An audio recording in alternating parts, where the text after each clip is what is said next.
And before we start with the code walkthrough, in case you're interested in sniffing your own packets that you generate between the client and the example server, download Wireshark. Wire, the cable, W-I-R-E, shark, the fish shark. Google it up, download, install. Play with it a little bit. It's not that difficult. You should be able to see the content inside the packets you're sending. Okay. Now, code walkthrough. The key API is this one here, TLS.listen. So this is the key API allowing us to create the TLS socket, the secure socket. In contrast, a regular socket, we use the net.listen. Okay, the net.listen is defined in the net package. TLS listen defined in the TLS package. What might look slightly complicated are the two lines to configure the TLS socket. But generally what you can do is just to copy the two lines in the example and then replace it in case you generate different key pairs. Okay. The key pairs just need to be specified in this API, load X509 key pairs. So I think the first parameter is the public key, second parameter is the private key. Okay. Now after that, we have configured the TLS socket. Right? And you heard earlier, okay, in order for the TLS socket to work, there's the key establishment phase and then the data exchange phase. In the key establishment phase, the client sends a hello to the server. Server sends the public key back, which is also the certificate. So cert here is the certificate generated from the public key. Okay, so sometimes I kind of just call it either certificate or the public key, but when I use either term, I actually meant the same thing, all right?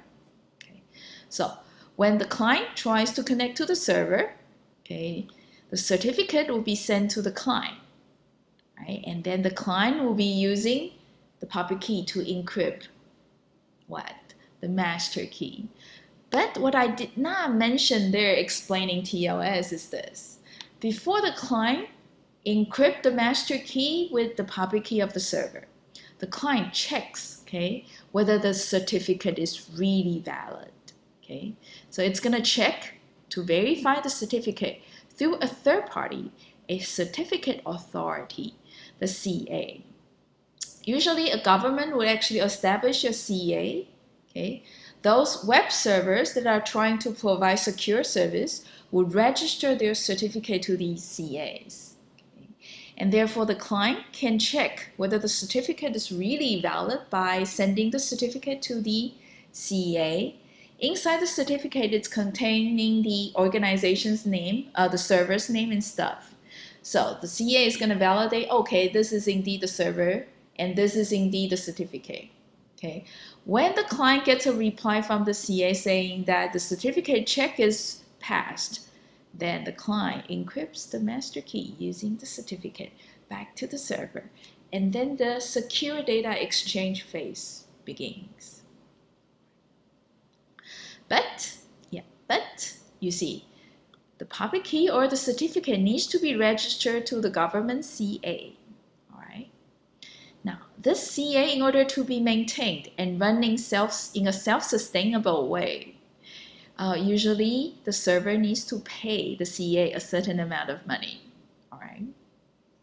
Unfortunately, for the PA's purpose, okay, Poly is not paying the CA to register an example certificate.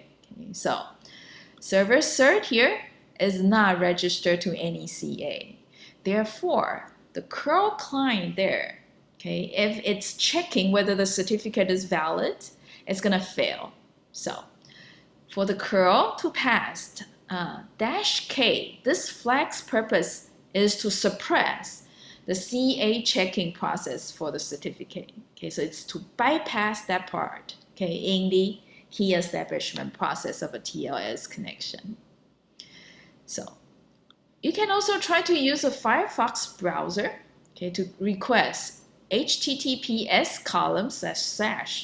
localhost and your port number, and see how the browser, okay, shows chances high the Firefox browser is going to complain, okay? That certificate is very, very risky. CA cannot validate it. Okay, are you sure that you want to proceed? Okay. If you click yes, proceed, Firefox is going to record the certificate in the exception list. Okay, so that later on, if you go to the same server, Firefox is going to make the exception and allow you to access the website. Okay. So if you reload, okay, the second time, you'll see Firefox shows file not found. Let me demonstrate using Firefox to access a web object using TLS socket. So Firefox, all right. And start the sex string response.go server. All right, it's working now. And HTTPS, localhost, port number, that. Okay, let's see. Oh, there. You see server jumped. Okay, so panic. Remote error. TLS socket is complaining. Unknown certificate authority. Ooh. And Firefox, the web browser, is complaining. Your connection is not secure. Ooh. So this website is configuring the website improperly. So yeah, Firefox is advising you not to connect to this website. Okay, so go back is actually highlighted in blue, okay, looking more obvious. So go back. But one can actually choose the other box called the advanced. And by clicking advanced, you see 127.0.0.1 column 11999 uses an invalid security certificate. Okay, so the certificate is not trusted because it's self-signed and it's not registered to the certificate authority. Yeah, because Poly did not register it because I need to pay money for this. Okay, so one could actually do this. Add exception. So click the add exception box. So that's going to add the certificate that Poly has provided, okay, as an exception.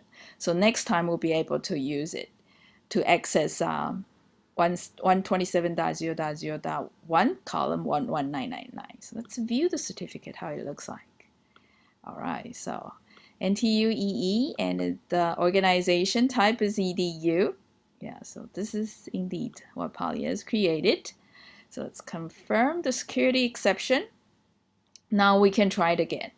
But let's see. Yeah, the server is off. Let me start the server again. Right. Try again. Here. There. So we finally get the string coming from the server, and the server is actually exiting as it is supposed to.